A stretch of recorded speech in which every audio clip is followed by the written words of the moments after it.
Pregnancy টেস্টের রিপোর্টটা হাতে নিয়ে বিস্ফোরিত চোখে তাকিয়ে আছে শোভা। সেখানে স্পষ্ট লেখা আছে প্রেগন্যান্সি পজিটিভ। তার মানে শোভা মা হতে চলেছে। শোভার চোখ ঝাপসা হয়ে এলো, মাথাটা চক্কর দিয়ে উঠল আর আচমকায় মাথা ঘুরে পড়ে গেল। ওর রুমমেট মিলি দৌড়ে এসে ধরল ওকে, বিছানায় শুয়ে দিয়ে চোখে মুখে পানির ছিটা দিল। বেশ খানিকক্ষণ পরে শোভার জ্ঞান ফিরল। ওকে ধাতস্থ হওয়ার সময় দিয়ে মিলি ওর চুলে হাত বুলিয়ে দিয়ে নরম কণ্ঠে জিজ্ঞেস করলো, শরীর কেমন লাগছে এখন? শোভা মাথা নাড়িয়ে জানালো সে এখন ঠিক আছে। মিলি শোভার হাতটা মুঠোতে নিয়ে বলল, কি হয়েছে তোর? খাওয়া দাওয়া ঠিক মতো করিস না নাকি? শোভা কিছু বলল না। কাউকে বলার মতো মুখই নেই ওর। কি বলবো? মা হতে চলেছে। শোভার চোখের কোণে পানি জমে গেল।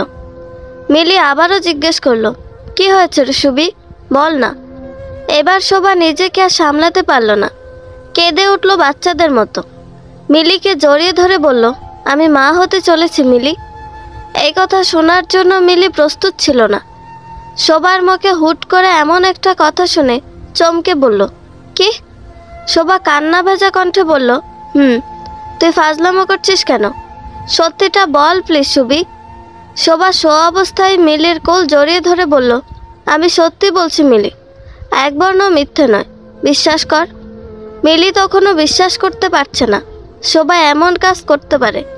কাপা গলায় বলল, কার সাথে? শোভা মিলির কথা না শুনে বলল, সাদ। এই নামটা শোনার জন্য মিলি প্রস্তুত ছিল না। হতভম্ব হয়ে বলল, সুবি তুই এসব কি বলছিস? সাদ মানে আমাদের সাদ ভাই? উনি কিভাবে? এই সুবি বল না এসব মিথ্যা। দেখ আমি বিশ্বাস করতে পারছি না। শোভা ফুফাতে ফুফাতে বলল, সত্যি।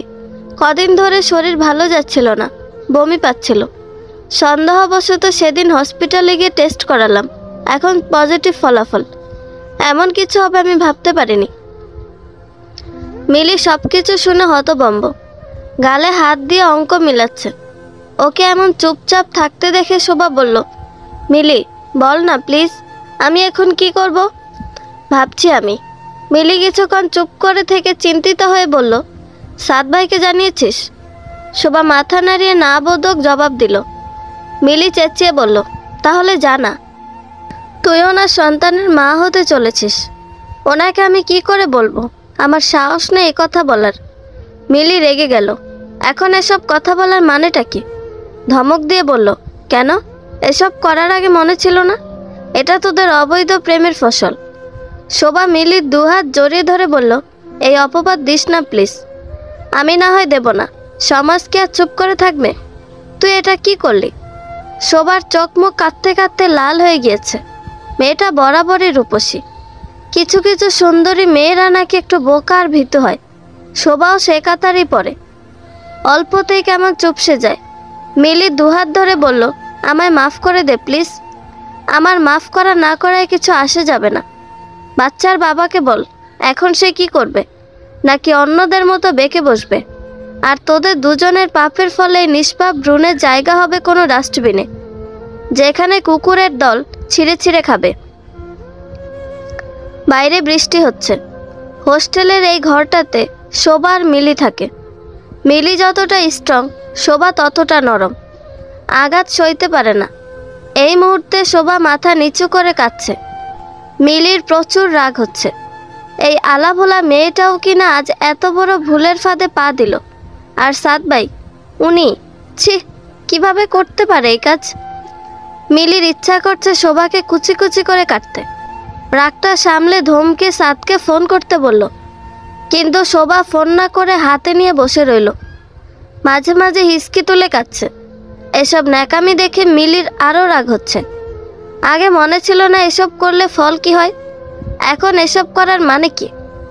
মিলির কথায় শোভা অনেক ভেবেচিন্তে ফোন হাতে নিল। ডায়াল করলো সাদের নাম্বারে। অফিসের গুরুত্বপূর্ণ একটা প্রজেক্ট নিয়ে সহকর্মীদের সঙ্গে আলোচনায় ব্যস্ত সাদ। ক্লান্ত শরীর নিয়ে মিটিং শেষ করে নিজের কেবিনে এসে বসল সে। বাইরে বৃষ্টি হচ্ছে। সারাদিন ব্যস্ততায় কেটে গেল। মনটা কেমন খসখস করছে। ঢকঢক করে বরফ গলা ঠান্ডা পানি গিলে নিল। চোখে মুখে পানি ছিটিয়ে দিয়ে রিল্যাক্স হয়ে বসতে মোবাইলটা বেজে উঠল ওর। নামটা দেখে মুচকি এসে কল রিসিভ করলো। বলো। শোবার গলা ভারী হয়ে আছে। কোনো মতে জিজ্ঞেস করলো, আপনি কোথায়? অফিসে। কেন? দরকার ছিল। আমার জন্য খাবার নিয়ে আসতে নাকি? শোনো, এসবের কোনো দরকার নেই। অনেক রাত হয়েছে আর বৃষ্টিও বাড়ছে। না, সেজন্য নয়। সাদ অবাক হয়ে বলল, তাহলে? শোভা ভয়ে ভয়ে বলল, একটা কথা বলার ছিল। সাদ হেসে ফেলল শোভার ভয়ার্ত কণ্ঠ শুনে। বলে ফেলো সুন্দরী। শোভার গলা দিয়ে আওয়াজ বেরোচ্ছে না। ভাঙা ভাঙা স্বরে বলল, আপনি বাবা হতে চলেছেন। সাদ শব্দ করে হাসল, বলল, রাতের বেলা এসব মজা না করলেই নয়। এই পর্যায়ে এসে শোভা কেঁদে ফেলল। সত্যি বলছি, আমি আপনার সন্তানের মা হতে চলেছি। সাদ স্তব্ধ হয়ে বসে গেল। কি বলছে শোভা? মা হতে চলেছে মানে? সত্যি? শোভা কখনো মিথ্যে বলে না, আর গলা শুনেও মনে হচ্ছে কথা সত্য। সাদ কি করবে বুঝতে পারল না, শুধু বলল, ফোন রাখো। শোভা অবাক হয়ে বলল, ফোন রাখবো মানে? আপনি কিছু বলুন। সাদ বিরক্ত হয়ে বলল, আমি কি বলবো? আমি এখন কি করব? এটা তোমার ব্যাপার। তুমি মা, তুমি বাচ্চা রাখবে নাকি রাখবে না সেটা একান্তই তোমার উপর ডিপেন্ড করছে। শোভার পায়ের নিচ থেকে মাটি সরে গেল। সাদ একথা কিভাবে বলতে পারছো? সাদ, আপনি বাচ্চার বাবা। I don't trust you. Shobha অবাক হয়ে বলল, আপনার সন্তান আমি আমার গর্ভে ধারণ করছি, সেটা শুনে আপনি আমাকে বিশ্বাস করছেন না? সাদ বলল, ফোন রাখো। শোভা রেগে গেল। নিজেকে শান্ত করার চেষ্টা করে বলল, প্লিজ ভনিতা রাখুন। বলুন কি করব? আপনার মতামতের ওপর সব কিছু ডিপেন্ড করছে। সাদ ভাবল কিছুক্ষণ, তারপর যেন কিছুই হয়নি এমন একটা ভাব করে বলল, তাহলে শোনো, বাচ্চা যদি রাখতে চাও, ইটস টোটালি ইউর প্রবলেম। তাছাড়া আমি শিওর না এটা কার বাচ্চা। যদি আমারই হয় তবে আমিও সমস্ত খরচ দেব, আর যদি না রাখতে চাও সেটা সম্পূর্ণ তোমার উপর নির্ভর করছে। তাতেও আমি হ্যাঁ, কিন্তু কখনো আমার সন্তানের পরিচয় পাবে না। শোভা আহত গলায় বলল, আমি আপনার কথা বুঝতে পারছি না সাদ। কার না কার বাচ্চা মানে কি? এটা আপনার, আমার বাচ্চা, আমাদের দুজনের। আপনি আমাদের সেই সব দিনগুলো নিশ্চয় ভুলে যাননি। সাদ বিরক্ত গলায় বলল, না বোঝার মতো কিছু বলিনি। এটা যদি আমারই অংশ হয় তবে এ সমস্ত খরচ আমার, বাট কখনো আমার ফ্যামিলির সামনে ওকে আনবে না, আর না আমার পরিচয় দেওয়া যাবে। শোভা বজ্রাহত হলো। মানেটা ও খুব ভালো করে বুঝতে পেরেছে। ও বিমর্ষ ভঙ্গিতে ফোন রেখে দিল। মিলি জানতে চাইল কি হয়েছে। শোভা কিছু বলল না, মুখ ঢেকে বিছানায় শুয়ে রইল। মিলির আর কিছু বোঝার বাকি রইল না। যা ভেবেছিল তাই। সাদ মেনে নেয়নি। সাদ এরকম কাপুরুষ হবে মিলি ভাবতেও পারছে না। বুক থেকে বেরিয়ে এলো দীর্ঘশ্বাস। মেস হোস্টেলে থাকার বদৌলতে এরকম অনেক ঘটনার সাক্ষী মিলি। ফলাফল ওই সিটি হসপিটালের পেছনের ডাস্টবিনে ছোট ছোট নিষ্পাপ শরীরগুলো, যেগুলো কুকুর খুবলে খুবলে খায়। ভালোবাসার নামে এসব অনাচার আজ মনুষ্যত্বকে নষ্ট করে দিয়েছে। ক্ষণিকের আনন্দ আর জৈবিক চাহিদা মেটাতে মানুষ কত ভুল পথে পা বাড়ায়, সেগুলো দেখে মিলি আর কাউকে বিশ্বাস করতে পারে না। এসব অনাচার কখন সমাজ থেকে দূর হবে তা জানে না মিলি। শোভা মধ্যবিত্ত বাবা মায়ের একমাত্র মেয়ে। মা বাবা, বড় এক ভাই আর শোভাকে নিয়ে সুখী সংসার। খুব বড় লোক না হলেও যথেষ্ট সচ্ছল। বাসায় থেকে পড়াশোনা ঠিকমতো হয় না বলে শোভা ভার্সিটির হলে থাকে। তাদেরই ভার্সিটির সিনিয়র ছাত্র সাদ চৌধুরী। পড়াশোনা শেষ করে এখন চাকরি করছে। মানুষের বিপদে এগিয়ে আসা, সবার সাথে বন্ধুত্বপূর্ণ সম্পর্ক। হাসি খুশি ছেলেটা প্রথম দেখায় প্রেমে পড়ে শোভার। অমন সুন্দর মেয়ে দেখে তার মাথা ঘুরে যায়। শোভার প্রতি সবসময় আলাদা কেয়ার দেখাতো। একদিন মনের কথা প্রকাশ করে শোভার কাছে। শোভা প্রেম ভালোবাসায় বিশ্বাসী না বলে সাদের কাছ থেকে দূরে থাকে। কিন্তু সাদের পাগলামি দেখে অন্যান্য মেয়েদের মতো শোভাও একসময় স্বীকার করে যে সে সাদকে ভালোবাসে। আবেগের বশবর্তী হয়ে দুজন বিয়ে করে নেয়, কাউকে না জানি, যার ফলে আজ শোভার গর্ভে বেড়ে উঠছে সাদের সন্তান। এসব কথা ওরা দুজন ছাড়া আর কেউ জানে না, এমনকি মিলিও নয়। এসব ভেবে শোভা চিন্তা করে কিভাবে বাবা মাকে মুখ দেখাবে। অনাগত সন্তানের পরিণতি কি? সাদ তো বিশ্বাসঘাতকতাই করলো। টাকা দিয়ে কি বাবার ভালোবাসা কেনা যায়? তাহলে সাদ কেন বলল এই সন্তানের খরচও দেবে কিন্তু পরিচয় দিতে পারবে না? এই বিশ্বাস নিয়ে গোপনে সারা জীবনের জন্য বাধা পড়েছিল বিয়ে নামক বন্ধনে। মিলির কোলে মাথা রেখে শোবার রাত কাটলো কাঁদতে কাঁদতে। বৃষ্টির সাথে সাথে ওর চোখের জলও বৃষ্টি হয়ে ঝরে পড়ছিল। বর্ষণের এই রাত শোবার জীবনের একটা অভিশপ্ত রাত হয়ে রইল। প্রেগনেন্সির এই ঘটনা শোভা লুকাতে চাইল, আর লুকিয়ে রাখা গেল না। এই খবর মিলি শোবার বাড়িতে জানালো। বাড়ির সবাই যখন জানতে পারল ওদের শত্রুতা যাদের সাথে, সেই সাদিক চৌধুরীর ছেলে সাদের বাচ্চা শোবার গর্ভে, তখন তারা এক প্রকার মিয়ে গেল। রাগে দুঃখে শাফিনের চোখে পানি এসে গেল। বড় ভাই হয়েও শাফিন শোভাকে ইচ্ছে মতো মারতে লাগলো। হারামজাদি, তোকে এজন্য বাসার বাইরে পাঠানো হয়েছিল এসব বেলাল্লাপনা করতে? তোর একটু লজ্জাও করলো না? অবৈধ সন্তান পেটে ধরেছিস? ছি! চুপ করো ভাইয়া, ও অবৈধ নয়, আমাদের বিয়ে হয়েছে। শাফিন বোনের মুখে একথা শুনে বাক্যহারা হয়ে গেল। বলল, কি বলছিস তুই? বিয়ে করেছিস মানে? আমাদের বিয়ে হয়েছে, আমার বাচ্চা অবৈধ নয়। শাফিন আর শোভা দুজনে পিঠাপিঠি প্রায়। ভাই বোনের সম্পর্ক কেমন হতে হয় তা এই দুজনকে দেখেই বোঝা যায়। স্কুল কলেজে পড়াকালীন দু ভাই বোনের মাঝে কোনো গোপনীয়তা ছিল না। সারাদিন কি হয়েছে, কোথায় গিয়েছে, কোন ছেলেটা কি বলেছে, দুজন দুজনকে শেয়ার করত। অথচ আজ শাফিনের আদরের ছোট্ট বোনটা নাকি ওকে না জানিয়ে বিয়ে করে ফেলেছে। সম্পর্ক কি এমন? দূরে গেলে নাকি সম্পর্ক মজবুত হতো, কিন্তু কই? ওদের মাঝখানে যে যোজন দূরত্ব সৃষ্টি হয়ে গিয়েছে। কি করবে শাফিন? যে বোনটা চুপচাপ হাসি খুশি ছিল, প্রেম ভালোবাসায় বিশ্বাস করতো না, যাকে দিনের পর দিন আগলে রেখেছে, সেই বোন যে ওকে না জানিয়ে নিজের জীবনের সবচেয়ে বড় সিদ্ধান্ত এবং সবচেয়ে বড় ভুলটা করে ফেলেছে। বড় ভাই হয়েও শাফিন আটকাতে পারেনি। বিবেকবান বোনটাও আর সবার মতো আবেগী হয়ে গেল। এদিকে সালমা বেগম আর রমজান সাহেব নিশ্চুপ। ওদের মন ভেঙে দিয়েছে শোভা। এত বড় ভুল করার আগে শোভার কি একবার ওদের মুখটা মনে পড়েনি? একবার জানানোর প্রয়োজন বোধ করেনি? ভালোবাসায় কি এতটাই অন্ধ হয়ে গিয়েছিল যে সামনের পৃথিবীটা সে দেখতে পায়নি? দুজন শোভাকে কিছু বলতেও পারেননি। মেয়ের ভবিষ্যতের কথা মাথায় রেখে রমজান সাহেব সাদের সাথে দেখা করলেন, অনেক কাকুতি মিনতি করলেন, কিন্তু সাদ আবারও একই কথা বলে রমজান সাহেবকে ফিরিয়ে দিল। শোভা এবার আর কিছু ভাবতে পারল না। মিলি প্রচণ্ড রেগে গেল। সে শোভাকে অনেক বুঝিয়ে সুঝিয়ে নিয়ে এলো সাদদের বাড়িতে। দারোয়ান প্রথমে ঢুকতে দিতে চাইছিল না। মিলি তাকে ধাক্কা মেরে শোভাকে নিয়ে বাড়ির ভেতরে চলে আসে। ড্রয়িং রুমে সোফায় বসে পেপার পড়ছিলেন সাদিক চৌধুরী। অচেনা দুটো মেয়েকে দেখে তিনি উঠে এলেন। জিজ্ঞেস করলেন, কে তোমরা? আমি মিলি, আর ও শোভা। তোমাদের চিনি বলে তো মনে পড়ে না। আপনার সাথে আমাদের পরিচয় নেই। কি দরকার এখানে? কারোর সাথে দেখা করতে এসেছ? জি। কাকে চাই? সাদ ভাইকে। সাদ তো ঘরে ঘুমোচ্ছে। মিলি তাচ্ছিল্যের হাসি দিয়ে বলল, একটা মেয়ে সর্বনাশ করে সে এখন ঘুমাচ্ছে? বাহ বাহ। সাদিক সাহেব বললেন, মানে? আপনার ছেলেকে ডাকুন, সে এলেই ক্লিয়ার হবে সব। কিন্তু করেছেটা কি সে? আপনার ছেলেকে জিজ্ঞেস করুন না। মিনুর মা, যাও তো সাদকে ডেকে নিয়ে আসো। বোয়াকে বললেন সাদিক সাহেব। মেয়ে দুটো কি বলছে উনি বুঝতে পারছেন না। নিশ্চয়ই কোনো ঘাপলা আছে। সামনেই সাদের বিয়ে।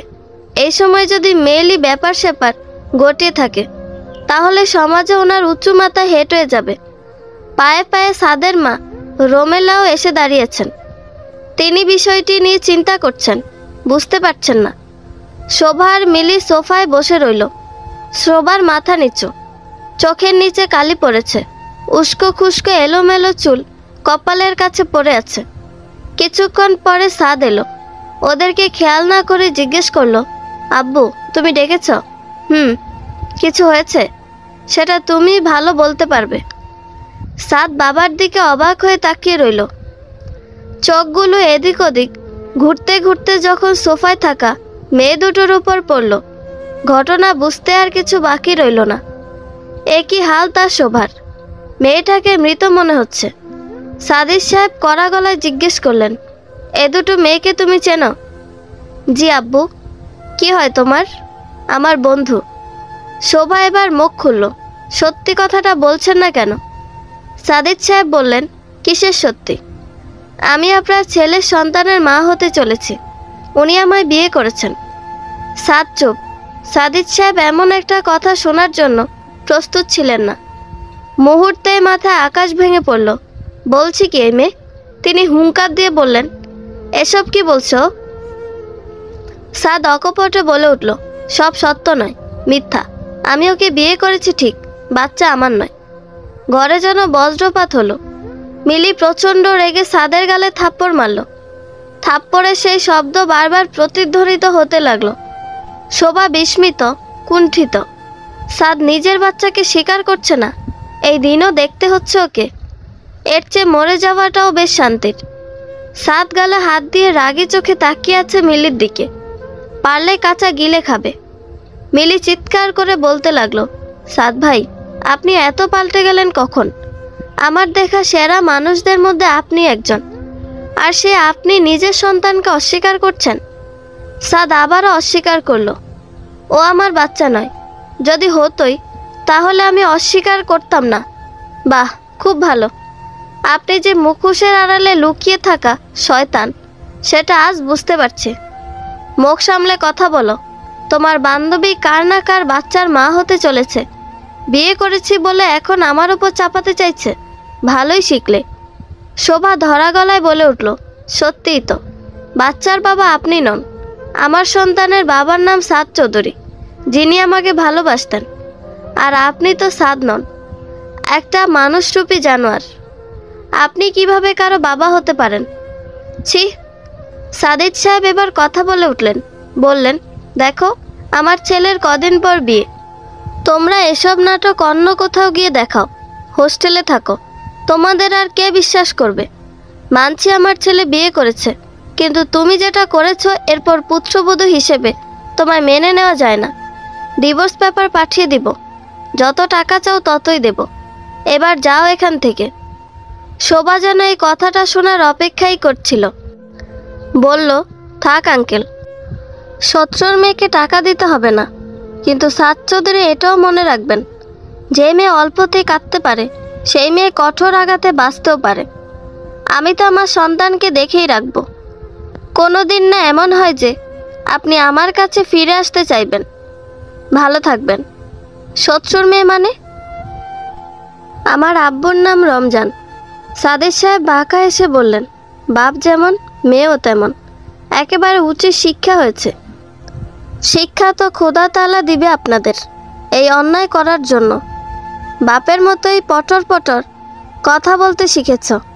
না, আপনার ছেলের আঘাতে মুখ দিয়ে এমনিই কথা আসছে। ভালো, আঘাত পেয়ে শক্ত হওয়া ভালো।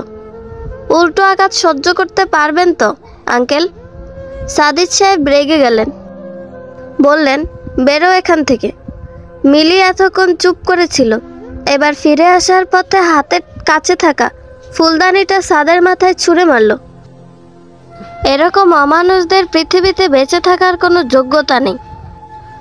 কাপুরুষ সাদ তখন মাথা নিচু করে ভালো মানুষ সেজে দাঁড়িয়েছিল। শোভা মিলিকে টেনে নিয়ে চলে এলো। ছি ছি, এমন মানুষকে কিভাবে বিশ্বাস করেছিল সে?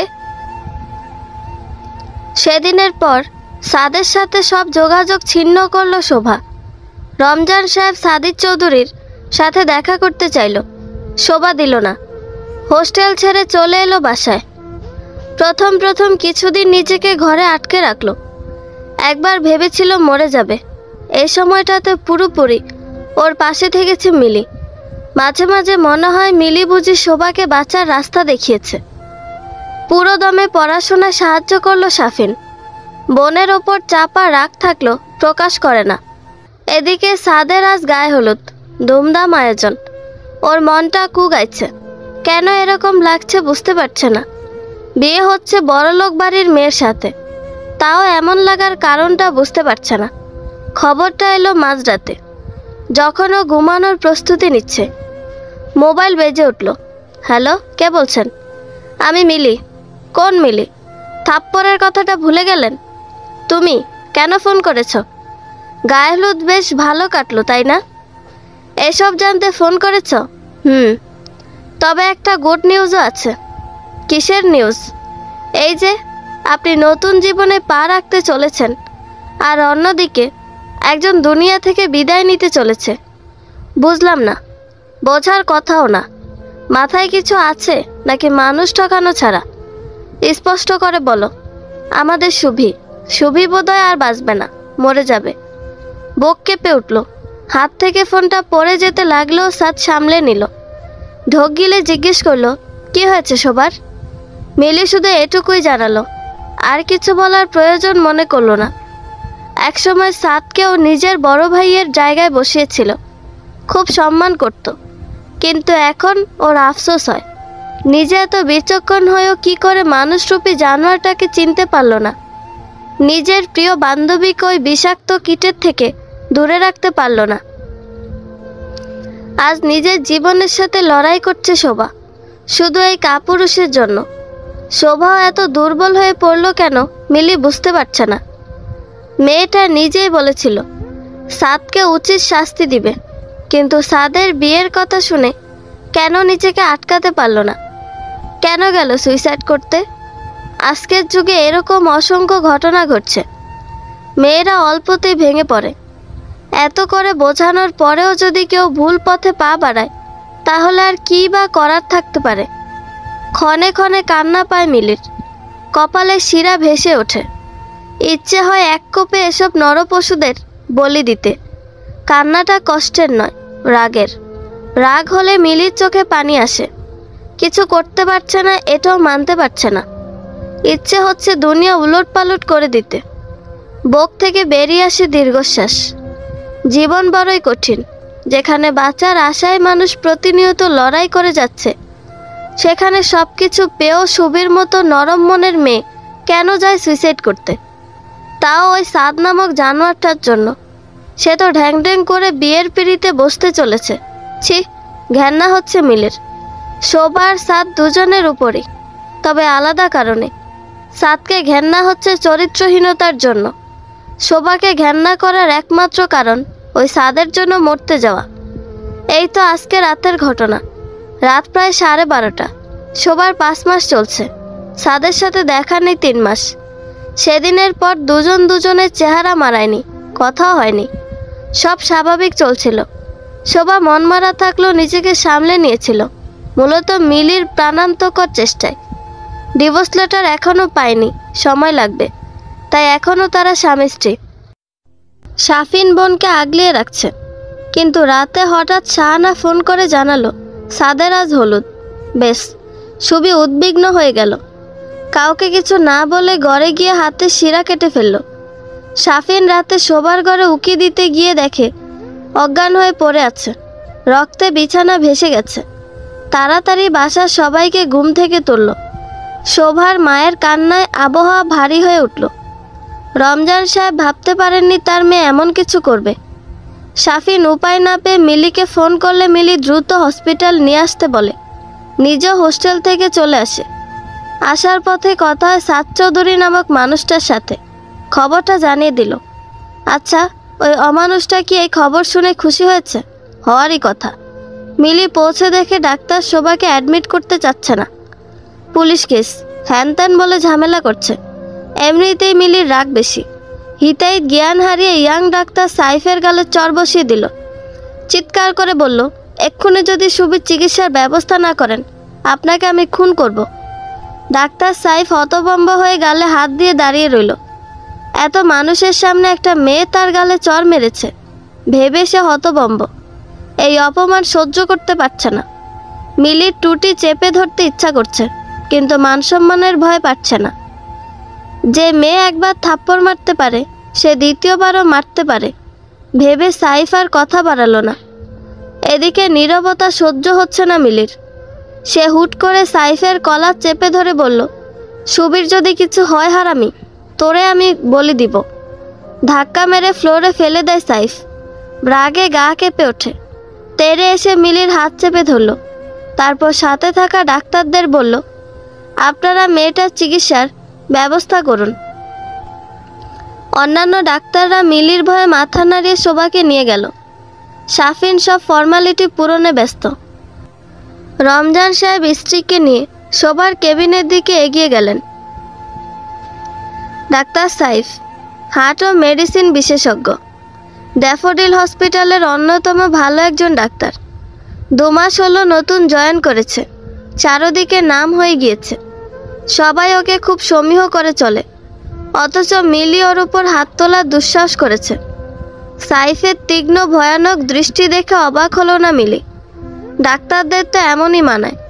সাইফ হুঙ্কার ছেড়ে বলল, হু আর ইউ মিস? আমার গায়ে হাত তোলার সাহস কোথায় পেলেন? আমার সাহসের কথা আপনাকে চিন্তা করতে হবে না। ডাক্তার হয়েছেন, সেই দায়িত্ব পালন করুন। সেটাই পালন করছিলাম। রিয়েলি? আপনি মৃত্যুর মুখে আমার ছবিকে ফেলে রেখে ডাক্তারের দায়িত্ব পালন করছেন? গ্রেট। শুনুন, আমরা ডাক্তার, আমাদেরও কিছু নিয়ম মেনটেন করতে হয়। সুইসাইড অ্যাটেম্প্ট করতে চেয়েছে আপনার রোগী, আর এটা পুলিশকে জানানো আমাদের দায়িত্বের মধ্যে পড়ে। কেননা এটা খুনের চেষ্টাও হতে পারে। রাখুন আপনার এসব নিয়ম। একটা মানুষ মরার পথে, আর আসছেন নিয়ম দেখাতে। শুনুন, আপনি কিন্তু বাড়াবাড়ি করছেন। বাড়াবাড়ি আমি করেছি? তো বেশ করেছি। আচ্ছা, আপনারা ডাক্তাররা কি মানুষকে সেবা দিবেন বলে ডাক্তার হয়েছেন, নাকি টাকা কামাতে? অবশ্যই সেবা ধর্ম পালন করতে। এতক্ষণে পয়েন্টে এলেন। তাহলে মনুষ্য সেবা না করে আইনি সেবা নিয়ে আপনি ভাবছেন কেন? সে দায় আইনের, আমার বা আপনার নয়, হোক সেটা খুন বা সুইসাইড কেস। ডাক্তারদের একমাত্র কাজ রোগীকে সারিয়ে তোলা। আর আপনার মতো বিজ্ঞ লোক এই ভুলটা করেছেন, সো থাপ্পড় খেতে হবে। মার না খেলে কি কিছু মনে থাকে? ছোটবেলায় দেখতেন না, পড়া না পারলে বা ভুল করলে শিক্ষকরা মেরে শিখাতো? আমিও আপনাকে একটা শিক্ষা দিলাম, কখনোই ভুলবেন না। ওকে? সাইফের মাথার ওপর দিয়ে কথাগুলো যাচ্ছে। তার মনে হচ্ছে এই কথাগুলো সার্জারির চেয়েও বেশি কঠিন। সে বুঝতে পারছে না। মিলি হুঙ্কার ছেড়ে বলল, আমার হাত ছাড়বেন মিস্টার, নাকি পেটে লাথি খাবেন? সাইফ ভয়ে হাত ছেড়ে দিল। মেয়ে তো নয়, যেন বাঘিনী। মেরে দিলেও দিতে পারে লাথি। গতকালই ওর পেটের অসুখ সেরেছে, আজ আর কোনো রিস্ক নিতে চায় না। শেষে দেখা যাবে লাথি খেয়ে আর কোনো দিন পেট ব্যথা সারতেই চাইবে না। এই মেয়ের সাথে কথা বলার চেয়ে 1 ঘন্টায় 3টে সার্জারি করা অনেক সোজা। মিলি করিডোরে চিন্তিত মুখে বসে রইল। এলোই না সাদ। ছবির এত বড় বিপদ শুনে তার মন গলল না। পুরুষ জাতি কি এমন, নাকি কাপুরুষ জাতি বলে এদের? শিট ছবি শিট। এর জন্য মরতে চাইছিস? এর জন্য? ভুল তুই, ভুল ছবি। এ ভালোবাসার দায়িত্ব যেমন পালন করতে পারেনি, স্বামী হিসেবে কিঞ্চিত দায়িত্ব পালন করতে পারেনি। ওদিকে সাদ বিছানায় শুয়েও শান্তি পাচ্ছে না। শোবার কথাটাও মিলি পুরোপুরি বলল না, কিন্তু কিছু একটা যে হয়েছে বেশ বুঝতে পারছে। ধুর, ওই মেয়ের চিন্তা করে কি হবে? সে তো নিজের জীবন গোছাতে চলেছে। তাও পিছুটান বড় খারাপ জিনিস। জানে সে বাবা হতে চলেছে, কিন্তু চায় না এসব। ডিভোর্সটা হয়ে গেলে ওদিকে আর ফিরেও তাকাবে না সাদ। টিনার সাথে আনন্দে জীবন কাটাতে চায় সে। বাবা মাও এটাই চায়। বাবা মায়ের খুশিতেই সাদ খুশি। এই মুহূর্তে কারো সাথে ওর চিন্তাগুলো শেয়ার করা দরকার। কার সাথে করবে? টিনার সাথে? করাই যায়। টিনা ওর আর শোবার ব্যাপারটা জানতে পেরেছে। সাদই বলেছে। যার সাথে বিয়ে হবে তাকে সবটা জানানো দরকার বলেই জানিয়েছে। চায় না কোনো মিথ্যে থাকুক দুজনের ভেতর। সব শুনে টিনা মেনে নিয়েছে। পাশে দাঁড়িয়েছে সাদের। পাত্তাই দেয়নি। এমন ভুল নাকি হয়? অনেক ভেবে সাদ ফোন লাগালো টিনাকে। হ্যালো, বলো জান, কি করো? কিছু না, তুমি? শুয়ে পড়েছি, ঘুম আসছে না। তাই বুঝি? আমার কথা মনে পড়েছে? বলতে পারো। আচ্ছা, আমিও তোমার কথাই ভাবছিলাম। কেন? বারে, তুমি আমার হবু বর। কাল আমাদের বিয়ে, তারপর সারা জীবন একসাথে থাকবো। ওহ, তুমি খুশি না সাদ? খুশি, তবে আমার কেন মনে হয় তুমি খুব আপসেট। জানোই তো আমি ওই ব্যাপারটা ভুলতে পারছি না। ভোলার চেষ্টা করো, অন্তত ডিভোর্সটা হয়ে গেলে আমি রিল্যাক্স হতে পারতাম। হয়ে যাবে। তাছাড়া শোভা মেয়েটিও তো চায় ডিভোর্স হোক। আমি কিছু ভুল করছি না তো? না, ওই মেয়েকে বিয়ে করাটাই তোমার ভুল। ডিভোর্স একদম ঠিক সিদ্ধান্ত। বলছ? জান।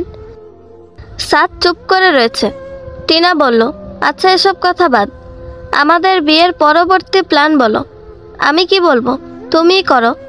টিনা বলল, আমি ঠিক করেছি হানিমুনে সুইজারল্যান্ড যাব। আর শোনো, বাড়ির কাজ করতে আমি পারি না, ওসব করব না। তাহলে কে করবে? কাজের লোক রেখে দেব। আচ্ছা। বেবি তাড়াতাড়ি নিব না, 2-3 বছর পর নেব। কেন? আমার আব্বু তো নাতি নাতনির আশায় বিয়ে করাচ্ছে।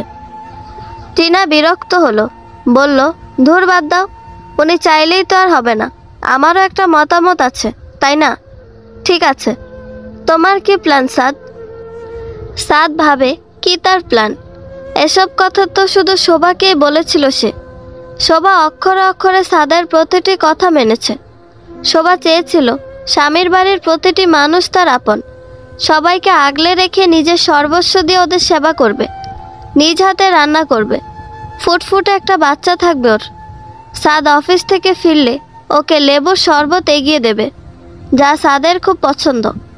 ছোট্ট সংসারে নিজের জন্য কিছুই চায়নি শোভা, অথচ টিনার সাথে শোভার কত পার্থক্য। দুজনের ভাবনা চিন্তা সম্পূর্ণ আলাদা। টিনার সাথে কেন ভালো থাকবে কি সাদ? শোভাকে কি বোকাটাই না বানালো? মেয়েটাকে কিছু বললেই কেঁদে দিত বাচ্চাদের মতো। সেই মেয়েই আজ মা হতে চলেছে। ছোট্ট শোভার কোল জুড়ে থাকবে ছোট্ট সাদ। মনে মনে এটাই চাইছে নাকি ও? শোভার জ্ঞান ফিরেছে সকালে। রমজান সাহেব বিরস মুখে মেয়ের হাত ধরে বসে আছেন। সালমা বেগম মেয়ের মুখে খাবার তুলে দিচ্ছেন। সবাই চুপ, কেউ কথা বলছে না। শাফিন ঔষধ কিনতে বাইরে গেছে, জানে না বোনের জ্ঞান ফিরেছে। মিলি খবরটা নার্সের কাছ থেকে জেনে কেবিনের দিকে পা বাড়ালো। হাতটা নিষ্পিস করছে। কেবিনে ঢুকে সরাসরি থাপ্পড় বসিয়ে দিল শোভার গালে। শোভার চোখ বেয়ে টপ টপ করে পানি বেয়ে পড়ল। মাথা নিচু করে গালে হাত দিয়ে বসে আছে। রমজান সাহেব, সালমা বেগম অবাক হয়ে মিলির দিকে তাকিয়ে আছেন। লজ্জা করছে না? একটুও লজ্জা করছে না তো শুভি? তুই এত নির্লজ্জ, বেহায়া কবে হলি? শোভা চুপ। এখন চুপ করে আছিস কেন? কথা বল, কথা বল। শোভা মাথাটা আরো নিচু করলো, কান্না করছে। মিলি এগিয়ে গিয়ে ওর পাশে বসলো। তারপর শোভার পেটের ওপর হাত রেখে বলল, এর কথাটাও তুই একবার ভাবলি না শুভি? তুই কি রে? শোভা অবাক হয়ে বলল, কি হয়েছে? তোর বাচ্চাটা মরে গেছে। কি বলছিস তুই? এটাই তো চাইছিলি তুই, সফলও হয়েছিস। মিলি, একদম চুপ। শোভা জোরে জোরে কান্না শুরু করেছে। মিলির বিরক্ত লাগছে, ও এসব আর নিতে পারছে না। এ কি মেয়ে, কি ধাতু দিয়ে তৈরি এই মেয়ে! নারী শক্তির ছিটে ফোটায় মেয়ের মধ্যে ন্যূনতম মাত্রাও নেই। সবই প্লিজ তোর ন্যাকামি বাদ দে। তো তুই কি বলছিস? আমার বাচ্চাটা নেই? না নেই, কারণ তুই খুন করেছিস। শোভা পাগল হয়ে উঠল। বিকারগ্রস্ত রোগীর মতো বাবা মায়ের দিকে তাকিয়ে জিজ্ঞেস করলো, ও কি বলছে মা? রমজান সাহেব এবং সালমা বেগম দুজনই চুপ। তারা এক দৃষ্টিতে তাকিয়ে আছে। শোভা সিট থেকে উঠে যেতে চাইলে মিলি ওকে আটকায়।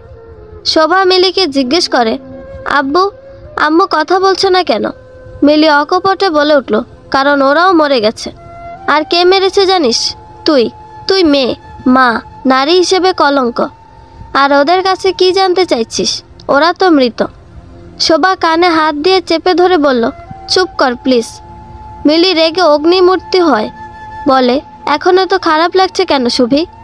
সুইসাইড করতে যাওয়ার আগে এই মানুষগুলোর কথা একবারও ভেবে দেখেছিস? বল, তোর জন্য কি না সহ্য করেছে ওরা। তোকে ছোট থেকে আদর দিয়ে বড় করেছে, খাইয়েছে, পড়ালেখা শিখিয়েছে, যা চেয়েছিস তাই দিয়েছে। হোস্টেলে যেতে চেয়েছিস তাও দিয়েছে। সব তোকে ভালোবেসে করেছে। কিন্তু বিনিময়ে কি পেয়েছ ওরা? তুই তুই ওদের না জানিয়ে সাদ চৌধুরীর সাথে সম্পর্কে লিপ্ত হয়েছিস, বিয়ে করেছিস, বাচ্চা পয়দা করেছিস, ভাইকে কষ্ট দিয়েছিস। তোর জন্য তোর বাবা সাদ নামক অমানুষটার কাছে গিয়ে হাতে পায়ে ধরেছে। সাদিক চৌধুরীর কাছে লাঞ্ছিত হয়েছে, সমাজের কাছেও ছোট হয়েছে। ওদের স্বপ্ন ভেঙে দিয়েছিস তুই। শোভা চুপ হয়ে শুনে যাচ্ছে। মিলি যেগুলো বলেছে সব ঠিক। এরপরও যে তোকে ওরা লাথি মেরে ঘর থেকে বের করে দেয়নি সেটাই বেশি। কিন্তু না, তুই তো লোভী, অকৃতজ্ঞ। তুই ওই সাদ নামক কুত্তার জন্য হাত কেটে বাংলা সিনেমা দেখাইছিস ওদের, সারা রাত টেনশনে রাখছিস। শাফিন ভাই নাওয়া খাওয়া ভুলে দৌড়াদৌড়ি করছে, আর তোর জামাই সে ঢ্যাং ঢ্যাং করে বিয়ের গাড়িতে করে বউ আনতে যাচ্ছে। তুই মৃত্যু পথযাত্রী শুনেও এলো না। যা না এখন, দেখি কত ভালোবাসা দুজনের। যে তোরে ভালোই বাসে না তার জন্য তুই নিজে জান দিতে যাচ্ছিলি। ব্যাপারটা নাটকীয় হয়ে গেল না শুভি? শোভা অবাক হয়। সে ভেবেছিল সাদ নিশ্চয়ই ওর কাছে ছুটে আসবে, অন্তত ওর মৃত্যুর খবরটা শুনে। কিন্তু কি হলো, সাদ এলোই না, বিয়ে করতে যাচ্ছে। ইস, কি বোকা শুভি। ওর তো আগেই ভাবা উচিত ছিল যে নিজের সন্তানকে অস্বীকার করতে পারে তার দ্বারা সব করা সম্ভব। এত বোকা কেন? বাবা মা, ভাইয়ের ছায়া থাকা সত্ত্বেও আবেগের বশে ওই অমানুষের জন্য মরতে বসেছিল। ছি ছি, নিজের ওপর ঘেন্না হচ্ছে। মাঝখান থেকে ওর বাচ্চাটাকে হারালো। মনে পড়তেই ঘর কাঁপিয়ে কেঁদে উঠল। পেটে হাত দিয়ে বলতে লাগলো, আমার বাচ্চা, আমি ভুল করেছি, ক্ষমা করে দিস মাকে। অনেকক্ষণ কাঁদার পর মিলির হাতের ছোঁয়া পেল মাথায়। মিলি মিষ্টি এসে বলল, ও ঠিক আছে। কথাটা যেন অলৌকিক, যেন কোনো বার্তা শুনছে বাতাসে। শোভা আটকে রাখা নিঃশ্বাস ছেড়ে দুরু দুরু বুক নিয়ে তাকায় বাবা মায়ের দিকে। ওরা মাথা নাড়িয়ে জানায়, বাচ্চা ঠিক আছে। শোভা খুশিতে মিলিকে জড়িয়ে ধরে কান্না করে দেয়। মিলি ওর পিঠে হাত বুলাতে বুলাতে বলল, যার জন্য এমন করেছিস সে একদিন নিশ্চয়ই শাস্তি পাবে। তুই তোর বাচ্চার খেয়াল রাখ আর লক্ষ্যে এগিয়ে যা। পাশে তো সৃষ্টিকর্তা আছে, আমরা আছি। তুই সাদ অমানুষটাকে দেখিয়ে দে তুই বেঁচে আছিস, ভালোভাবে আছিস, সুখে আছিস। তোর জীবনে লোকটার প্রয়োজন নেই। তুই দামি, হীরের চেয়েও দামি। যা পেয়েও হারালো সাদ চৌধুরী। শোভা চোখ মুছল। জীবনের মানেটা খুব ভালো করে বুঝতে পেরেছে। শাফিন ফিরে এসে বোনকে দেখে সে কি কান্না। শোভা আশ্বস্ত করেছে এরকম আর করবে না। দেখিয়ে দেবে সাদকে ও নিজের পরিচয়। নিজের সন্তানকে বড় করেছে, একাই পারবে নিজেকে সামলাতে। এতক্ষণ পুরো দৃশ্যটা দেখেছে ডাক্তার সাইফ। এ যেন অবিশ্বাস্য। মিলি নামক মেয়েটা খুবই ডেঞ্জারাস বুঝতে পারছে, তবে খুব নরম মনের সেটাও বুঝে গেছে। মেয়েদের এমনই হওয়া উচিত, নয়তো বেঁচে থাকার লড়াইয়ে প্রতিনিয়ত পিষ্ট হতে হবে। সে মনে মনে পুলকিত হয়। কাল রাতের থাপ্পড়ের কথাটা মনে পড়তে হেসে ওঠে। গালে হাত বোলায়। থাপ্পড়টাকে ওর মিষ্টি মনে হচ্ছে। ওর মাও এমনই বাঘিনী টাইপ মহিলা। মিলি আর মায়ের মধ্যে অদ্ভুত এক মিল খুঁজে পায় সাইফ। তার নানাকে যখন কোনো হসপিটালে অ্যাডমিট করতে চাইছিল না, তখন ওর মা মালিনী ও ডাক্তার জুবাইরের গালে থাপ্পড় মারে। পরবর্তীতে তার মায়ের সাথেই নাকি ডাক্তার জুবাইরের বিয়ে হয় এবং বর্তমানে সাইফের বাবাই জুবাইর। বাবা তার মাকে খুব ভয় পায়, সাইফও পায়। তবে আজকের ঘটনা মনে পড়তেই মাকে ফোন করে জানাতে ইচ্ছা করছে, বলতে ইচ্ছা করছে, বাঘিনীকে আমি পেয়ে গেছি মা, শুনছ? একটু আগেই চৌধুরী ভবনে পা রেখেছে নতুন বউ। আনন্দে হই হই রব চারদিকে। সবার মুখে মুখে এক কথা, বউ খুব সুন্দরী, পা থেকে মাথা পর্যন্ত সোনায় মোড়ানো। তবে মন মেজা সোনার মতো হলেই হলো। সাদ ড্রয়িং রুমে টিনার পাশে বসে ছবি তুলছে। মেহমানরা চারদিকে ছড়িয়ে ছিটিয়ে আছে। সাদিক সাহেব খুব খুশি, মনের মতো ছেলের বউ পেয়েছেন। হাসি নেই রোমেলার মুখে। তার ছেলে একটা বউ রেখে কিভাবে পারল অন্য মেয়েকে বিয়ে করতে? এই শিক্ষা কোথায় পেল? মা হিসেবে নিজেকে খুব ছোট, হীন, কীট মনে হচ্ছে। কিছু করতে পারেনি শোভার জন্য, অথচ সে দাদি হতে চলেছে। আর টিনার মতো অহংকারী মেয়ে এনে তার ছেলে যে কি বড় ভুল করেছে সেদিন আর কিছুই করার থাকবে না। সব জেনেও রোমেলা বেগম চুপ। সংসারে তার কোনো কথার কোনো দাম নেই। তিনি চুপচাপ সব সহ্য করছেন। তিনি সাদিদ সাহেবকে একপাশে ডেকে বললেন, কাজটা কি করলে তুমি? কিসের কাজ? মেয়েটাকে ঠকালে। কোন মেয়ে? ভুলে গেলে? পরিষ্কার কথা বলো। শোভা, সাদের বউ। সাদিদ সাহেব বিরক্ত হয়ে বললেন, কে বউ? ও একটা ভুল করেছিল, শুধরেও নিয়েছে। এমন পা পাল্লা সহ্য করবে না। চুপ করো তো। চুপই ছিলাম, আর পারলাম না। কি বলতে চাও তুমি? বলতে চাই তোমরা অন্যায় করেছ। সাদের কিন্তু বড় ঘরে বিয়ে হয়েছে। ভালো তো, টিকতে পারলে হয়। এই মেয়ে আমাদের সংসার বাঁচালে হয়। শেষ বয়সে না আমাদের আবার ঝামেলা মনে করে ভিক্ষুকের মতো তাড়িয়ে দেয়। সাদিদ সাহেব বিরক্ত হয়ে ধমক দিলেন, তারপর চলে গেলেন। কিন্তু কথাটা মনে ঢুকে গেছে। টিনা এমনিতে অন্য দাচের মেয়ে, মানিয়ে না নিতে পারলে ওদের কপালে দুঃখ আছে। হঠাৎ কেমন অনুশোচনায় ভুগতে থাকেন তিনি, কিন্তু বাইরে প্রকাশ করলেন না। কৃত্রিম হাসির আড়ালে ঢাকা পড়ে গেল অনুশোচনার ছোট্ট ছোট্ট কণাগুলো। মনকে মুহূর্তেই ছিন্ন ভিন্ন করে দিতে লাগলো। টিনা ছবি তুলতে তুলতে বিরক্ত। সে সাদকে বলে, প্লিজ আমাকে ঘরে নিয়ে যাও। ঠিক আছে চলো। চলো মানে? নতুন বউ আমি, কোলে করে ঘরে নিয়ে যাও। এভাবে? কিন্তু? কিসের কিন্তু? এত লোকজনের মধ্যে দিয়ে? নয়তো কিভাবে? সাদ আর কথা না বাড়িয়ে টিনাকে পাজা কোলা করে তুলে নিল। হাঁটা ধরলো ঘরের উদ্দেশ্যে। যে ঘরটাকে কোলে তুলে নিয়ে যাওয়ার কথা দিয়েছিল শোভাকে, সেই ঘরে আজ অন্য কেউ, অন্য মানুষ সংসার করার উদ্দেশ্যে পা বাড়াচ্ছে। সময় খুব দ্রুত বদলায়। জীবন যেখানে থমকে দাঁড়ায়, সেখান থেকে সামনে পথ চলার শক্তিটুকু অর্জন করে নিতে হয়। নইলে এ জগতে টিকে থাকা আর আগুনে জ্বলে মরা একই কথা। এত অবাস্তব কিছু আর দ্বিতীয়টি নেই। শোভাও নিজেকে গুছিয়ে নিয়েছে। সামনের মাসে একটা চাকরির ইন্টারভিউ আছে। আশা করা যায় চাকরিটা হয়ে যাবে, সেভাবেই প্রস্তুতি নিচ্ছে। কিন্তু এর মাঝে ঘটে গেল আরেক কাণ্ড। সকালবেলা বাথরুমে পিছলে পড়ে গিয়ে প্রচণ্ড ব্যথা পেল পেটে। তাড়াতাড়ি করে নিয়ে আসা হলো হসপিটালে। চেক আপ করে ডাক্তার শোভাকে অ্যাডমিট হয়ে যেতে বলল, কারণ ডেলিভারির ডেট 2 দিন আগেই ছিল। ডাক্তারের এমন কথায় রমজান সাহেব খুব ভয় পেয়ে গেল। অবশেষে অ্যাডমিট করানো হলো শোভাকে। আপাতত স্যালাইন লাগিয়ে রাখা হয়েছে। 12টার দিকে অপারেশন, সিজার করতে হবে। সালমা বেগম বাসায় গিয়ে প্রয়োজনীয় জিনিসপত্র নিয়ে এলেন। মিলিও এলো। সে শোভাকে বোনের মতো এতটা দিন আগলিয়ে রেখেছে, সাহস জুগিয়েছে। মাথায় আস্তে করে হাত বুলিয়ে দিচ্ছে। এমন সময় শোভা জিজ্ঞেস করলো, মানুষটার সাথে তোর যোগাযোগ আছে রে মিলি? মিলি অবাক হয়ে বলে, কোন মানুষটা? সাদ। মিলি রাগলেও কিছু প্রকাশ করলো না। বলল, যোগাযোগ নেই। কোনো খবর জানিস? শুনেছি বউসহ সুইজারল্যান্ড ঘুরে এসেছে। ইনস্টাতে ছবি আপ দিয়েছিল। কে যেন আমাকে দেখিয়েছিল। বউ নিয়ে সুখেই আছে। ও মিলি, বল, আমার বাচ্চাটা কাকে বাবা ডাকবে? মিলি থমকায়, বলে, তুই নিজেই ওর মা, নিজেই ওর বাবা। লোকটা আমার সাথে কেন এমন প্রতারণা করলো বলতে পারিস? আমি কি খুব খারাপ ছিলাম? তুই কেন খারাপ হবি? খারাপ তো সে আর তার ভাগ্য। তাহলে লোকটা আমাকে এখনো কেন ডিভোর্স দেয়নি? হয়তো ভুলে গিয়েছে যে সে একটা বিয়ে করেছিল, তার একটা বউ আছে। মিলি, এমন একটা ব্যবস্থা কর যাতে ডিভোর্সটা হয়ে যায়। আমার অসহ্য লাগছে। মিলি আশ্বস্ত করে শোভাকে যে ডিভোর্সটা হবে। 5 মাসেও কি ওদের সময় হয়নি এটা শেষ করার? যত সব।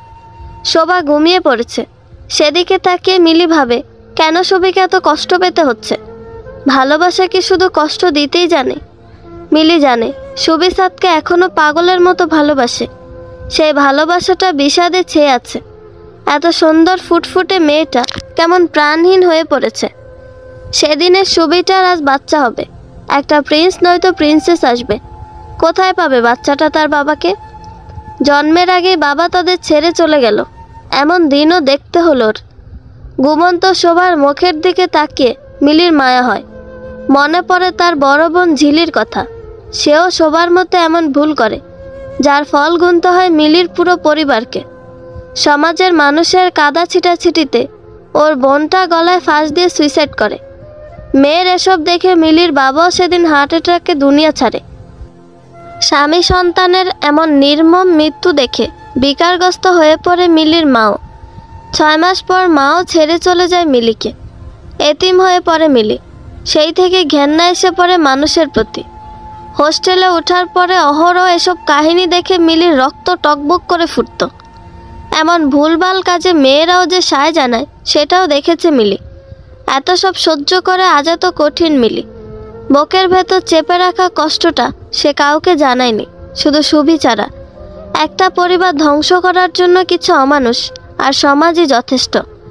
অথচ ভাগ্যের পরিহাসে সবিও এমন কাহিনীর শিকার। অবশেষে সেই কাহিনীরও ইতি ঘটতে চলেছে ডিভোর্সের মাধ্যমে। সাদ অফিস থেকে ফিরেছে মাত্র। ক্লান্ত শরীরটা নিয়ে বিছানায় শুয়ে পড়ে। কদিন যাবৎ বেশ চাপ পড়েছে অফিসে। হানিমুনে 1 মাস কাটিয়ে এসে সে যে কি ভুল করেছে সেটা হাড়ে হাড়ে টের পাচ্ছে। এতদিন থাকতো না, কিন্তু টিনার জেদ। সে 1 মাস না থেকে কিছুতেই ফিরবে না। অগত্যা থাকতেই হলো। টিনা গ্লাসে পানি ঢেলে সাদের দিকে এগিয়ে ধরল। সাদ উঠে বসল। ঢকঢক করে পানিটা খেয়ে নিয়ে গ্লাসটা টেবিলের উপর রাখল। টিনা অভিযোগের সুরে বলল, কতদিন হয়ে গেল বাইরে যাই না। সাদ বলে, কেন, কি হয়েছে বউটার? উফ, এসব কি বলো তুমি? কি বললাম? বউ বলবে না, নাম ধরে বলবে। তুমি তো আমার বই। জানি, কিন্তু বউ ডাকটা গেও, ব্যাপারটা কেমন ব্যাকডেটেড। ওহ আচ্ছা। সাদ ভাবনায় পাড়ি দেয়। শোভার সাথে বিয়ে হওয়ার পর সাদ যখন ওকে আমার বউ বলে ডেকেছিল, শোভা লজ্জায় মাথা তুলে তাকায়নি। বউ বললেই মেয়েটার গা লাল হয়ে যেত। মিষ্টি দেখাতো খুব। সব সময় নরম গলায় ওর সাথে কথা বলতো। সাদ যা বলতো তাই করত। কখনো বলেনি নিজের শখ আহ্লাদের কথা। অথচ টিনার শখ আহ্লাদ পূরণ করতে করতে আজকাল নিজের শখগুলোর কথা সে ভুলেই গিয়েছে। কি তফাৎ নিজের 2 বউয়ের মাঝে। টিনা সাদের বুকে মাথা রেখে বলে, চলো না আজ ডিনারে যাই। কতদিন যাই না। ভাবনা থেকে ফিরে আসে সাদ। সারাদিন হাড় ভাঙা খাটুনি খেটে বাসায় এসেও দুদণ্ড শান্তি নেই। গত পরশুই টিনাকে নিয়ে বেরিয়েছে। শপিং সেরে ডিনার সেরে এসেছে। যেন তেন ডিনার নয়, একদম রাজকীয় ভোজ ছিল। সেটাই টিনার কাছে অনেক দিন মনে হচ্ছে। বলে কি মেয়ে? এই, কিছু বলছো না কেন? আমি খুব ক্লান্ত। টিনা মুখ ফুলিয়ে বলল, কিছুই তো করনি, অফিসেই তো ছিলে, তাহলে ক্লান্ত হলে কি করে? এই, তুমি আবার অন্য কোনো মেয়ের কাছে যাও না তো? সাদ অবাক হয়ে বলল, মানে? তোমার আরেকটা বউ আছে না? ওর কাছেই নিশ্চয়ই যাও। কি বলছো তুমি? ঠিকই বলছি, ওর তো বাচ্চা হবার কথা ছিল। তুমি কি আবার ওই বাচ্চার কাছে যাও নাকি? সাদের মগজে কথাটা ঠোক্কর খায়। আরে, সে তো বাবা হতে চলেছিল। পর মুহূর্তে সেসব ভুলে টিনাকে বাহুডোরে আগলে নেয়। কপালে ঠোঁটে ছোঁয়া দিয়ে বলে, এত সুন্দরী বউ থাকতে অন্য কারো কাছে কেন যাব? টিনা ওর বুকে কিল দিয়ে বলে, ওই মেয়েটাও নাকি সুন্দরী ছিল, তাও তো ফেলে চলে এলে। সাদ আহত হয়, তবুও টিনাকে সান্ত্বনা দেওয়ার জন্য বলে, আমার তো তোমাকেই চাই। টিনা হাসে, বলে, জানি তো বাবু মশাই। এবার বলো ডিনারে যাচ্ছি কিনা? সাদ ক্লান্ত গলায় বলল, কাল যাই না, আজ। ওহো, এখন শুধু তোমাকে চাই। কেমন অদ্ভুত লাগে। একসময় শোভার ঠোঁটের ছোঁয়া পেতে কতই না কসরত করতে হতো ওকে। আজ শোভাও নেই আর বাধাও নেই। সুখেই তো আছো, খুব সুখে।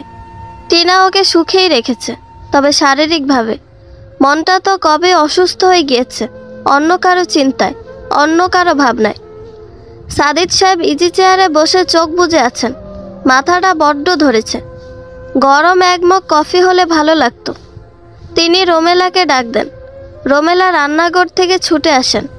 হাতে মশলা লেগে আছে। কপালের গাম মোছার ব্যর্থ চেষ্টা করতে করতে জিজ্ঞেস করেন, ডাকছো কেন? কফি দাও। কফি তো বানাইনি। মানে, তুমি জানো না সন্ধ্যা আমি কফি খাই? মনে ছিল না। ভুলে গেলে কিভাবে? রান্নাঘরেই তো ছিলে। টিনা তার বান্ধবীদের দাওয়াত করেছে। রাতের এত সব আয়োজন আমাকে একা করতে হচ্ছে। বিকাল থেকে একাই সব করছি। আমার তো 10টা হাত নেই যে সব দিক সামলাবো। কেন, টিনা কই? রান্না করবে না সে? কোনোদিন দেখেছো নিজের খাবারটা নিয়ে খেতে? বিয়ের 5 মাসে একদিন রান্নাঘরে ঢুকতে দেখেছ? না। তাহলে আশা করো কিভাবে সে রান্না করবে? সাদিদ সাহেব রেগে যান। বাড়ির বউ কি সামান্য কাজও করতে পারে না নাকি? রোমেলা এই বয়সে একা একা 10 জনের রান্না করতে পারবে নাকি? কাজের বুয়াও আর আসে না। ছেলে বিয়ে করিয়েছে কি এই দিন দেখার জন্য? তিনি জিজ্ঞেস করলেন, এখন কোথায় টিনা? সে ঘরে। সাদ এসেছে অফিস থেকে। আচ্ছা তুমি যাও, আমি আসছি। রোমেলা রান্নাঘরের দিকে পা বাড়ালো। সাদিদ সাহেব উঠে রওনা দিল সাদের ঘরের দিকে। ঘরের দরজা বন্ধ। তিনি টোকা দিতে গিয়ে থমকে যান। দুজন হাসাহাসি করছে। সাদ কিছু একটা বলছে আর টিনা জোরে জোরে হাসছে। ঘরের ভেতর কি হচ্ছে তার আভাস পেয়ে তিনি লজ্জা পেয়ে যান। উল্টো ঘুরে নিজের ঘরেই ফিরে আসেন। ভাগ্য, ছেলের বউ থাকতে আজ তার বউকে এত কষ্ট সহ্য করতে হচ্ছে। এটি প্রকৃতির প্রতিশোধের শুরু। রাত 12টায় শোভাকে ওটিতে নিয়ে যাওয়া হলো। সবাই চিন্তিত মুখে বাইরে দাঁড়িয়ে আছে। অবস্থা খুব খারাপ নয়, কিন্তু ডেট যেহেতু 2 দিন আগে ছিল, তখন ঠিকঠাক কিছু বলা যাচ্ছে না। শোভার চোখের কোণে জমে থাকা পানির ফোঁটা গড়িয়ে পড়ল। বাবাহীন সন্তান হিসেবে সমাজে পরিচয় পাবে ওর সন্তান। আচ্ছা, ছেলে হবে নাকি মেয়ে? কার মতো দেখতে হবে? সাদ নাকি শোভার মতো? শোভার ভাবনার গতি এখানে এসে স্থির হলো। চোখ দুটো আস্তে ধীরে বুজে এলো। মানুষের অস্তিত্ব টের পাচ্ছে আশেপাশে, কথাও শুনতে পাচ্ছে, কিন্তু সব অস্পষ্ট। করিডোরে সবাই বসে আছে। মিলি করিডোর পেরিয়ে একটু বাঁক নিতেই কারোর সাথে ধাক্কা খেলো। বিপরীত দিকে থাকা ব্যক্তির হাত থেকে ফোন ছিটকে পড়ে ডিসপ্লে ড্যাম হয়ে গেল। ব্যক্তিটির দিকে তাকিয়ে মিলি দেখলো সেদিনের ওই হাদা ডাক্তার সাইফ ওর দিকে চেয়ে আছে। বলল, এই যে মিস চাশমিশ, চোখে দেখতে পান না? এই প্রশ্ন আমিও করতে পারি। পারেন না, কারণ আপনি আমাকে ধাক্কা মেরেছেন। মোটেও আমি ধাক্কা দেইনি। তাহলে কি আমি ভূতের সাথে ধাক্কা খেয়েছি? আই মিন আপনিই সেই ভূত। দেখুন, বাজে কথা বলবেন না। 100 বার বলবো। জানেন এই ফোনটার দাম কত? ধারণা আছে আপনার? মিলি বলল, আমি এর দাম শুনে কি করব? ওকে, আপনি আবার এই ফোনের দাম আমার থেকে চাইবেন নাকি? আপনি তো মিয়া ধরিবাজ। হোয়াট দা ধরিবাজ? একদম ওসব ডাকবেন না। তাহলে কি বাপ্পারাজ বলবো? আমার নাম আছে, সেই নামে ডাকবেন। সরেন তো মিয়া। সরব না। আপনি ধাক্কা মেরে আমার ফোন ভেঙে দিয়েছেন, তাও কিছু মনে করিনি। অন্তত সরি তো বলবেন। যে সে মানুষকে মিলি সরি বলে না। আর এখানে দোষ আমার একার নয়। আমি অন্যমনস্ক হয়ে হাঁটছিলাম, আর আপনি? আপনার চোখ দুটোকে আকাশে রেখে হাঁটছিলেন। মোবাইলে এত কি দেখেন যে হাঁটতে হাঁটতে, ঘুমোতে খেতে ওই যন্ত্রে চেয়ে থাকেন? ডাক্তার সাহেব বোকা বনে গেল। দোষ এখানে তারও আছে। সে তো পারত ধাক্কা এড়াতে। একটু সাবধানে হাঁটলেই তার সাদের মোবাইলটা বেঁচে যেত। 45,000 টাকার ফোনটার অবস্থা দেখে মনটা খুব খারাপ হয়ে গেল। মিলি ফ্লোর থেকে তুলে ফোনটা ওর হাতে দিয়ে চলে গেল। ওর হুঁশ ফিরতে ভাবল, দূর, মেয়েটার সাথে একটু সমীহ করে কথা বলা উচিত ছিল। ডেঞ্জারাস পার্সনদের সাথে ভাব জমাতে পারলে নিজেরই লাভ। অবশ্য ডাক্তার সাইফ এজন্য ভাব জমাতে চাচ্ছেন না। সে চাচ্ছে মিলিকে আরও ভালোভাবে জানতে, বুঝতে। অনেক দিন পরে দেখা ওর সাথে। এই সুযোগে নিজেকে একটু স্মার্ট দেখানোর সুযোগ এসেছিল, যেটা নিজের হাতেই নষ্ট করেছে। আচ্ছা, মিলি নামক মেয়েটা কি জানে সে ইতিমধ্যে সাইফের জীবনের অন্যতম একটা স্থানে বসবাস করছে? সেই স্থানটা শুধু একজনকেই দেওয়া যায়। মন নামক জিনিসটা কারোর সাথে ভাগ করা যায় না। সাইফ শুধু মিলি নামক ফুলটির সাথেই ভাগ করতে চায়। ওর সাথে যৌবন কাটাতে চায়। ওর হাত ধরে বুড়ো হতে চায়। আচ্ছা, মিলি কি এসব শুনলে হাসবে? মেয়েটাকে কখনো সামনে থেকে হাসতে দেখেনি সাইফ। হাসলে নিশ্চয়ই ওকে মোনালিসার মতো সুন্দর দেখায়। চৌধুরী বাড়ি। সাদদের পরিবারের সবাই খুব মিশুক হলো। টিনা মোটেও সেরকম নয়। সে সহজেই সবার সাথে কথাবার্তা বলে না। নিজের একটা আলাদা উদ্যত স্বভাব আছে, যার কারণে ওকে কেউ ঘাটায় না। সাদের সাথে একান্তে কিছু সময় কাটিয়ে নিজের মনটা ফুরফুরে করে নিল। তার বন্ধুরাও এসে খাবার দাবার সেরে নিয়েছে। কয়েকজন বিদায় নিল। টিনা, মুন্নি, ডেইজিকে থেকে যেতে বলল। ওদের স্বভাবও টিনার মতোই। কলেজ জীবনে ছিল এক প্রকার কলগাল। টিনাও মাঝে মাঝে এসব করত, তবে সেটা সবার অজানা। মুন্নি আর ডেইজি শুধু জানে। ওদের 3 জনের আত্মার সম্পর্ক। বড়লোক বাবার বিগড়ে যাওয়া সন্তান হলেও ওরা কাউকে এসব বুঝতে দেয়নি। ঘরে 3 বান্ধবী বসে গল্প করছে, সাদ ঘরে নেই। রোমেলা রুমে এসে কিছু নাস্তা দিয়ে গেল। মুন্নি কয়েকটা আঙুর মুখে পুরে দিয়ে বলল, আচ্ছা বেব, তুই আজকে এত সাজলি কেন? টিনা একটা ফিকে হাসি দিয়ে বলল, কই সাজলাম? মানে এই যে তুই শাড়ি পরলি, ঠোঁটে লিপস্টিক লাগালি, এটা সাজ না? ও এমনি। এমন বুইরা সেজে থাকতে তোর ভাল লাগে? সাদ পছন্দ করে। ডেইজি অবাক হয়ে বলল, কি বলস? তোর জামাই কি গেও রে? কি আর করব বল, কপালে জুটলো এমন। তবে ওকে খুশি রাখতে পারলে আমারই লাভ। কেমন লাভ? ওসব আমিই বুঝবো। তাহলে কি আমরা কচি খোকা যে কিছু বুঝবো না? মুন্নি ডেইজিকে বলল, তোরে বলতে হইব নাকি সব কথা? আমাদের টিনা বেব সব বুঝে। ডেইজি টিনার গা ঘেঁষে এসে বসলো। ওর হাতটা ধরে বলল, প্লিজ তুই বলবি আমারে? আজকাল তোর ভাবসাব আমার কাছে ভালো ঠেকছে না। টিনা মুখটা অন্যদিকে ফিরিয়ে বলল, আমি এত আজাইরা না। অন্যদিকে ফিরে আছিস কেন? আমার চোখের দিকে তাকায়া বল। যা তো, প্রমিস দোস্ত, কাউরে কমু না। টিনা ওদের দিকে ফিরল, তারপর বলল, প্রমিস? তাহলে শোন। ইফতিরে চিনস তো? ওই ইফতি যে তোর বয়ফ্রেন্ড ছিল। তোদের না ব্রেকআপ হয়েছিল? সে আবার আমার কাছে ফিরে এসেছে। তুই জানিস ওকে আমি কত পছন্দ করি? একদম হিরো টাইপ, দেখলেই বুক কাঁপে।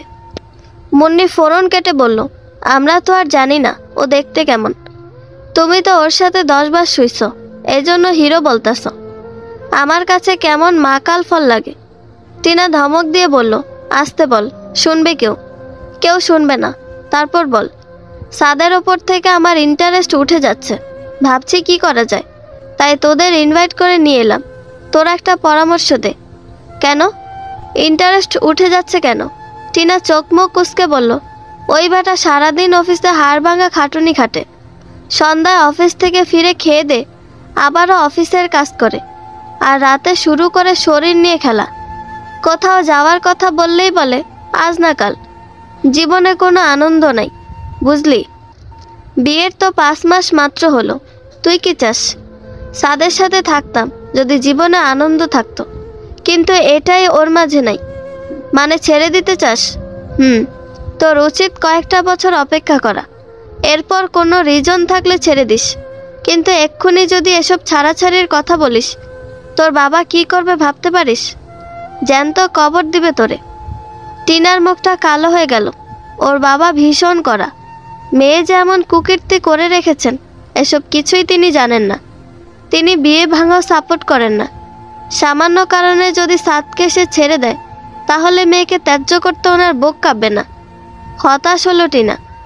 সাদ তোকে টাকা পয়সা দেয় না? দিবে না কেন? বেতনের কিছুটা নিজে রেখে বাকিটা আমাকেই দেয়। তাহলে সমস্যা কই? এসব সামান্য কারণে ছেড়ে দিস না, পরে পস্তাবি। তাছাড়া ইফতির কোনো ঠিক নেই, সে কখন আসবে কখন যাবে বলতে পারবি না। তখন নিজের পায়ে নিজেই কুড়োল মারবি। এর চেয়ে কটা বছর যাক। টিনা ডেইজির কথায় সায় জানায়। এমন সময় ঘরে ঢুকে সাদ। 3 জনে চুপ হয়ে যায়। সাদ ইতস্তত করে বলল, ও থাকুন। তারপর ড্রয়ার থেকে ওয়ালেটটা নিয়ে ঘর থেকে বেরিয়ে যায়। মুন্নি হেসে বলল, বর দেখি বউকে চোখে হারায়। টিনা বলে, বউটা সুন্দরী হলে যা হয় আর কি। 3 জনে হাসি তামাশায় মেতে ওঠে। এসব ঘটনা আর কেউ জানতে না পারলো রোমেলার কানে পৌঁছল।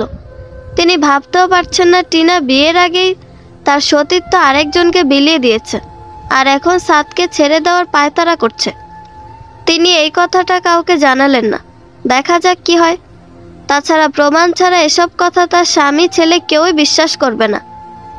তিনি হতাশ নিঃশ্বাস ফেলেন। এভাবে খোদা তাআলা ওনাদের শাস্তি দিচ্ছেন। সবার একটি মেয়ে আর একটা ছেলে হয়েছে। ছোট্ট শরীর দুটো তোয়ালেতে মোড়ানো। মিলি খুশিতে কান্না করে দিয়েছে। কেউ ভাবেইনি সুবির দুটো সন্তান আসতে চলেছে। আলট্রা করানোর সময় ওদেরকে জানানো হয়নি। সেসব চলে যাক, সবাই সুস্থ আছে এটাই বেশি। সবার জ্ঞান এখনো হয়নি। বাচ্চাদের এখনো অভিভাবকদের কাছে দেওয়া হয়নি। অবজারভেশন রুমের বাইরে থেকে দেখানো হয়েছে। ফুটফুটে দুটো বাচ্চা দেখে রমজান সাহেবও কেঁদে দিলেন। কি ভীষণ কষ্ট সহ্য করে বাচ্চাগুলোকে দুনিয়ার আলো দেখালো শোভা। ডাক্তার সাইফ হার্টের ডাক্তার হলো, চাইল্ড জোনগুলোতে আসেন, ওদের দেখেন, চিকিৎসা করেন। এর মধ্যে জানা গেল শোভার মেয়ের হার্টে একটু সমস্যা হচ্ছে, সাময়িক সমস্যা, তবে ঠিকঠাক মতো যত্ন না নিলে ক্ষতি হবে। মিলি এই খবর শুনে কাঁদতে কাঁদতে সাইফের কেবিনে ঢুকে পড়ল। অনুনয় করে বলল, প্লিজ বাচ্চাটাকে বাঁচাবেন, আমার সুবি এই কষ্ট আর সহ্য করতে পারবে না, প্লিজ আপনি দেখুন। ডাক্তার সাইফের বুক চিনচিনে ব্যথা করতে লাগলো মিলির চোখে পানি দেখে। গলা শুকিয়ে এলো, কথা বলতে কষ্ট হচ্ছে। পানি খেয়ে গলা ভিজিয়ে নিয়ে বলল, মিস মিলি, রিল্যাক্স, এটা কোনো গুরুতর ব্যাপার নয়, সাময়িক সমস্যা, আমি অলরেডি চিকিৎসার ব্যবস্থা করেছি, একটু পরেই ঠিক হয়ে যাবে। সত্যি? জি। মিলি চেয়ারে ধপ করে বসে পড়ল। ডাক্তার সাইফ পানির বোতল এগিয়ে দিলেন। মিলি খেলো না, বলল, জানেন কত কষ্টের ফল এরা? আমার সুবি কি সাফার করেছে, এখন যদি এদেরই কিছু হয়ে যায় তাহলে ও আর বাঁচবেই না। খুব ভালোবাসেন সুবিকে? জি, আমার এই দুনিয়াতে ও ছাড়া কেউ নেই। মানে উনি আপনার বোন হন? না, আমার বান্ধবী কম, বোন বেশি। আপনার ফ্যামিলিতে কেউ নেই? না, আমি একাই বেঁচে আছি, শুধু সুবির জন্য। সুবিটার কিছু হয়ে গেলে আমিও আর বাঁচব না। সাইফ অবাক হয়, অথচ শোভা আর মিলি দুজনকে বোন ভেবেছিল। বান্ধবীর জন্য কাউকে এমন করতে কখনো দেখেনি সে। এমন বান্ধবী পাওয়া ভাগ্যের ব্যাপার, যে সুখেও পাশে থাকবে, দুঃখের সঙ্গীও হবে। মিলিকে এই মুহূর্তে আরও বেশি ভালোবাসতে ইচ্ছা করছে ওর, কিন্তু মুখ ফুটে বলল, আপনার ছবি এবং ওনার বাচ্চাদের কিছুই হবে না, আমি আছি তো। মিলি চুপচাপ বসে রইল। অনেক দিন পরেও কাঁদলো, মনটা খুব ভাল লাগছে। সাদের বন্ধু নিয়ন, সে ফোন করে সাদকে জানিয়েছে শোভা হাসপাতালে। নিয়নের বোন ড্যাফোডিল হসপিটালে ভর্তি, অ্যাপেন্ডিক্সের ব্যথা। শোভার সাথে সাদের সম্পর্ক কয়েক মাস আগেই জেনেছিল। আজ যখন শোভাকে ওটিতে নিয়ে যেতে দেখে তখনই ওর সাদের কথা মনে হয়, আর তৎক্ষণাৎ ফোন লাগায়। সাদ নিজেকে আর আটকাতে পারল না। এবার অন্তত যাওয়া উচিত শোভাকে এক পলক দেখার জন্য ভেবে সেই গভীর রাতে বেরিয়ে এসেছে। টিনাকে ফোন করে জানিয়েছে ফিরতে লেট হবে। ড্যাফোডিলে পৌঁছানোর পরে সোজা নিয়নের কাছে গেল। নিয়ন ওকে শোভার ওখানে পৌঁছে দিয়ে চলে গেল। করিডোরে বসে আছে সাফিন, বোনকে নিয়ে চিন্তায় মগ্ন। এমন সময় সাদকে দেখতে পেয়ে নিজের চোখকে বিশ্বাস করতে পারছিল না। সাদ এগিয়ে গিয়ে অপরাধী গলায় সাফিনকে জিজ্ঞেস করলো, শোভার কি হয়েছে? সাফিন রাগ দমন করলো। হসপিটালে কোনো সিন ক্রিয়েট করতে চায় না, ওখানে গুরুতর অনেক পেশেন্টরা আছেন, তাদের সমস্যা হবে। ঠান্ডা গলায় বলল, কিছু না, পেট ব্যথা। এখন কেমন আছে? ভালো, ওষুধ দেওয়া হয়েছে। ওর সাথে দেখা করা যাবে? পেছন থেকে মিলি বলে উঠল, যাবে না, ও ঘুমোচ্ছে। মিলিকে দেখে সাদ বিষম খায়। মিলির পাশে ডাক্তার সাইফ। মিলি বলল, যাই হোক, আপনি এত রাতে এখানে? ওই এমনি, সুবিকে দেখতে এসেছিলাম। মিলি রেগে বলল, সুবি যদি বলেন আর একবার, আমি আপনার অবস্থা খারাপ করে দেব। সাদ চুপ করে মাথা নিচু করে। মিলি বলে, যাই হোক, দেখা হয় সুবিধাই হলো। সাদ ব্রু কুঁচকে তাকায়। মিলি হাতের ফাইলগুলো সাইফের হাতে দিয়ে হ্যান্ডব্যাগ থেকে কিছু কাগজ বের করে, তারপর এগিয়ে দিয়ে বলে, নিন, এখানে একটা সাইন করে দিন। সাদ অবাক হয়ে বলল, কিসের সাইন? বারে, পেশেন্ট ম্যারিড, তো হসপিটালের সব ফর্মালিটিতে নিশ্চয়ই তার ভাইয়ের সাইন থাকবে না, তার স্বামীকেই সাইন দিতে হবে। সাইফ অবাক হয় মিলির কথা শুনে। এসব ফর্মালিটি তো সাফিনই করেছে, তাহলে ও কোন ফর্মালিটির কথা বলছে? যাই হোক, অনেকক্ষণ ইতস্তত করে সাদ সাইন করে দিল। শোভার স্বামী হিসেবে নিজেকে পরিচয় দিতে কেমন আনইজি লাগছে, কিন্তু আজ কি এমন হলো যে ওর নিজেকে শোভার স্বামী হিসেবে পরিচয় দিতে বিনা বাক্যে রাজি হয়ে গেল? সাদ ভেবে পেল না, বুকটা খা খা করছে, কিছু হারিয়ে ফেলছে মনে হচ্ছে। সাইন শেষ হওয়ার পর মিলি কাগজ কেড়ে নিল, তারপর হাসি মুখে বলল, কংগ্রাচুলেশন মিস্টার সাদ চৌধুরী, আর শোভার ডিভোর্স কমপ্লিট। সাদের মাথা ঘুরে উঠল কথাটা শুনে, পায়ের তলার মাটিও সরে গেল। কি বলছে মিলি? ওর আর ওর শুভির ডিভোর্স হয়ে গেল মানে? বন্ধুরা, গল্পটি ভালো লেগে থাকলে একটা লাইক করে দিবেন এবং গল্প সম্পর্কে কোনো মতামত জানানো থাকলে কমেন্ট করতে পারেন। গল্পের বাকি অংশ শোনার জন্য চ্যানেলটি সাবস্ক্রাইব করে পাশেই থাকবেন। ধন্যবাদ সবাইকে, ভালো থাকবেন।